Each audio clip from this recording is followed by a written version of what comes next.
कन्या राशि वाले सभी जातक इस वर्ष 2024 में करियर को लेकर के आप बहुत सारे कंफ्यूजन्स में घिर सकते हैं, क्योंकि आप बहुत सारे ब्लॉग्स पोस्ट वगैरह पढ़ रहे होंगे। हम थोड़ा उन्हीं को क्लियर करना चाहते हैं कि क्या इस वर्ष में हो सकता है, क्या आपको तैयार रहना चाहिए। क्योंकि अधिकतर वीडियो में आप देख पाएंगे कि 2024 के मामले में, करियर के मामले में ये अधिकतर जानकारी मिल रही है कि जो कन्या राशि वाले हैं उनको करियर को लेकर के अलग अलग चैलेंजेस फेस करने पड़ सकते हैं। तो हमारा थोड़ा सा स्टैंड इस पर क्या रहेगा, हम क्या आपको समझाना चाहते हैं, कैसे आप अपने करियर के लिए ग्रोथ को क्रिएट कर सकते हैं, कैसे आपको अपॉर्चुनिटीज दिलवा सकता है 2024। और करियर के मामले में 2024 क्या है नौकरी वालों के लिए या व्यवसाय वालों के लिए, विशेष रूप से जानकारी प्रदान आपको करते हैं। नमस्कार दोस्तों, मैं हूं एस्ट्रो शिवम पंडित और मैं आप सभी का स्वागत करता हूं श्री विद्या एस्ट्रो यूट्यूब चैनल में। अगर हम बात करें कन्या राशि वालों की, जिनके लिए मुख्य योग कारक हैं शनि महाराज और शुक्र महाराज, इसी के अलावा बुध महाराज।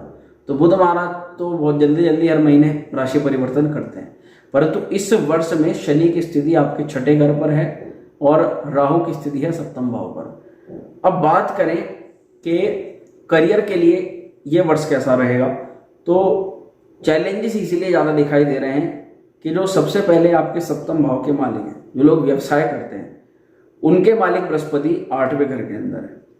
ये व्यवसाय करने वालों को चैलेंजेस तो साफ तौर पर दिखाता है कि हाँ, जीवन में चैलेंजेस दिखाई देंगे। आपको इस वर्ष में करियर के लिए अधिक मेहनत करनी पड़ेगी, क्योंकि करियर भाव के मालिक अगर 8वें घर के अंदर जा रहे हों और उन पर शनि की दृष्टि पड़ रही हो तो व्यक्ति को एक से ज़्यादा इनकम सोर्स क्रिएट करने पड़ते हैं।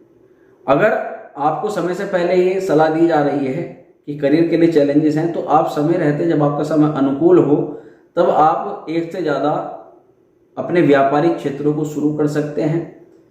अब जब सप्तम से अष्टम भाव में जा रहा है तो व्यक्ति को अपने पार्टनर के प्रति बहुत सजग रहना पड़ता है। आप 2024 में लाभ कमा सकते हैं, नो डाउट, अगर आप स्थिति को समझ लेते हैं, परिस्थिति को समझ लेते हैं।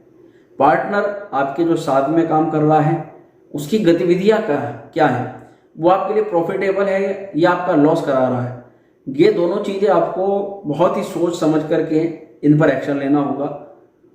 और किसी भी स्थिति में आपको अपने पार्टनर से बिगाड़नी तो बिल्कुल भी नहीं, क्योंकि ऐसी स्थिति में क्या बनता है कि अगर सप्तम भाव थोड़ा सा डिस्टर्ब हो और व्यक्ति अपने पार्टनर पर उस चीज़ का गुस्सा उतारे तो उसको अपने व्यवसाय में और लॉसेस झेलने पड़ते हैं। उसी स्थिति में हमारे पास क्या चैलेंज बनता है कि आपको अपने पार्टनर की गतिविधियों पर ध्यान रखना है और जो कंट्रोल्स जिनके कारण से वो आपके ऊपर या आपके व्यवसाय में नुकसान कर रहा है, उन कंट्रोल्स को आपको अपने हाथ में ले लेना है। सिंपल सा आपको ये काम करना है। बाकी उसको इतने ऐसे काम दे देने हैं जिससे बस आप वह काम करता रहे और आप प्रॉफिट्स आपके हाथ में रहे। दूसरी चीज बात करें जॉब वालों के लिए क्या स्थिति है, तो मई तक अगर बात करें, बृहस्पति महाराज सप्तम भाव के मालिक हैं, अष्टम भाव में है। ये व्यवसाय वालों के लिए भी है। बृहस्पति महाराज की स्थिति मई तक अष्टम भाव में रहने वाली है। मई के बाद में बृहस्पति चले जाएंगे त्रिकोण भाव में। तब आपके लिए, व्यापारियों के लिए जो चैलेंजेस हैं, इनका जो प्रभाव है वो काफी कम हो जाएगा, क्योंकि शनि की दृष्टि भी बृहस्पति से हट जाएगी और बृहस्पति महाराज भाग्य में आकर के भाग्य के कारक हो जाते हैं। अब उस अवस्था में आप जो भी परिवर्तन करेंगे, अपने व्यवसाय के लिए जो भी मेहनत कर रहे होंगे, वो आपकी लाभ में कन्वर्टेड होना शुरू हो जाएगी। देखिए, बृहस्पति जब भाग्य स्थान पर संचरण करेंगे उसके बाद में बृहस्पति की जो दृष्टि है वो जाती है आपकी राशि पर, कन्या राशि पर। जब बृहस्पति की दृष्टि कन्या राशि पर जाती है तो उस समय अवधि में जो व्यक्ति करियर से जुड़े हुए निर्णय लेता है वो उसके लाभप्रद होने शुरू हो जाते हैं। मई के बाद में विशेष नौकरी के परिवर्तन होते हैं और नौकरी आपकी अच्छी लग सकती है, स्टेबल आप नौकरी के अंदर हो सकते हैं। जो लोग प्रमोशन के योग सोच रहे हैं कि उनका प्रमोशन हो, उनके लिए मई के बाद का समय अच्छा रहेगा। बाकी जो लोग एमएनसी कंपनी में जॉब करना चाहते हैं या विदेश यात्रा करना चाहते हैं या विदेश से संबंधित कोई लाभ प्राप्त करना चाहते हैं, उनके लिए मई से पहले का समय अच्छा रह सकता है, क्योंकि उसमें बृहस्पति आपके 12वें घर को देख रहे होंगे।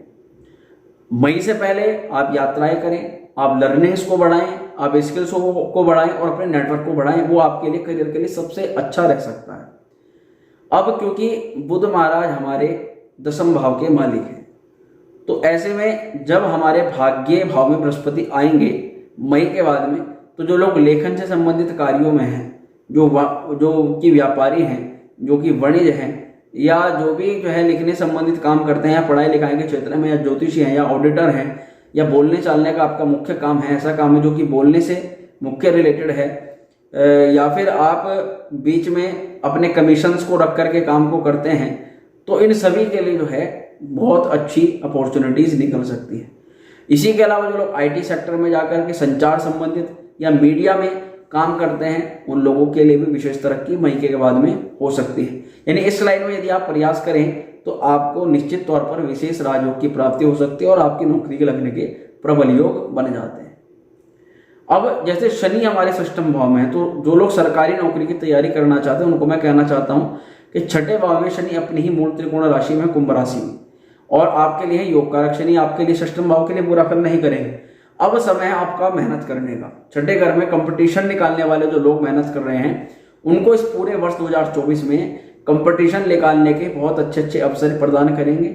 आपके जो परीक्षाएं हैं, परीक्षाओं में उत्तीर्ण होने की संभावना काफी हद तक बढ़ जाएगी और आपको जो विशेष ध्यान देना होगा वो अपने इंटरव्यू सेक्टर्स पर देना होगा। इस पूरे वर्ष में इंटरव्यूज ही आपके थोड़े ऐसे रहेंगे जिनमें आपको मेहनत की ज्यादा आवश्यकता बनती है, वो भी मई से पहले। मई के बाद में वो भी आपकी जो समस्या है वो सॉल्व हो जाएगी क्योंकि बृहस्पति चले जाएंगे त्रिकोण भाव में। तो यहाँ पर अब आपको निश्चित तौर पर आपके एग्जाम्स तो क्रैक हो जाएंगे और आप जिनके राउंड ज्यादा होते हैं, 2 राउंड 3 राउंड 4 राउंड, उन लोगों को अपने आने वाली परीक्षाओं पर विशेष ध्यान देना पड़ेगा। कंपटीशन बीट कर सकते हैं। इस पूरे वर्ष 2024 में कंपटीशन निकालने वालों के लिए सब बहुत अच्छा दिखाई दे रहा है। अगर बात करें उपाय की कि उपाय क्या करना चाहिए आपको, तो सप्तम भाव पर राहु का प्रभाव है।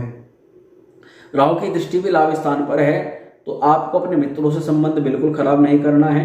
राहु के दोष से बचने के लिए 8 मुखी रुद्राक्ष को गले में धारण करना है। 8 मुखी रुद्राक्ष आप कहां से प्राप्त कर सकते हैं, वीडियो के डिस्क्रिप्शन में जाएं और वहां पर लिंक पर क्लिक करके आप 8 मुखी रुद्राक्ष को मंगवा सकते हैं। इसी के अलावा राहु की दृष्टि आपके राशि पर भी रहेगी, कन्या राशि पर, तब आपको निर्णय लेने में जब भी कंफ्यूजन हो तब आप किसी बड़े की सलाह ले सकते हैं। उससे अपने कंफ्यूजन को दूर करके, कुल मिलाकर करके कंफ्यूजन वाली किसी भी चीज को शुरू नहीं करना है। कंफ्यूजन क्लियर करने के बाद ही आपको काम को करना है।